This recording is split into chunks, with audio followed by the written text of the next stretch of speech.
I was cut for my future husband, so I don't have sex outside marriage, so I don't enjoy sex. Primarily, my body is just there to carry babies. This is me as a survivor, as a therapist. FGM is not a cultural traditional practice, but actually it's child abuse. That particular day was quite interesting, and it was only my neighbour's daughter that said to me, "Oh, you must be really looking forward to today." And I was like, okay. And I thought, well, it's not my birthday, what the hell's going on? And she said, "Oh, you're having your Gudnin done." So Gudnin means FGM in Somali. She must have been 8, 9 years old, so it's a child telling another child what's about to happen to them. She started to explain what it was, and I'm sitting there thinking, but Mummy told me no one should touch my body. So it was a conflicting messages that was going on in my head. But as she's explaining this, I could hear a scream coming down from the other side of the house, like screaming. It was my sister. It was like an out-of-body experience. Before I could even do or think anything, it was like, get Layla.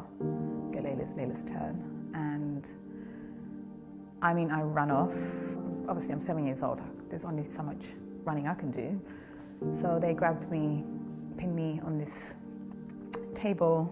Women who held me down, these were aunties, family members, family friends. Before I knew it, I was screaming and I could feel my flesh being cut off. But I just remember him saying, you're being naughty, you just behave yourself, it doesn't hurt. And I blacked out from that moment. So I had FGM done, was home for 2 weeks recovering. The weekend after, we were back at the beach. Life was normal again. That's just the way it was.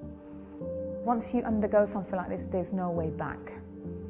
There's no way back from this. My mother wasn't just cut once, she was cut twice because a neighbour thought not enough flesh was taken away. And for me, when we talk about FGM, there's so much focus on the type and what happened. What we need to focus on is this idea that we can just go and examine children's genitals. What I experienced was actually one of the worst forms of abuse. The doctor that cut me would never be seen as a paedophile because he's checking my genitals under the label of a doctor. People giving me any reasons, they would say, it's their religion, it's their culture. I mean, none of the holy books mention it. It's practiced amongst all religions, but none of the books mention it. However, fundamentally, FGM, it's there to control women and girls' bodies, especially their sexuality. Former supermodel Waris Deary was cut when she was just a little girl living as a nomad in the Somali desert. Her story is now a major feature film.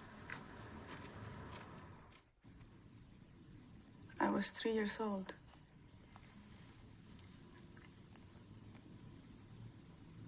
And the night before, I was given an extra portion of rice.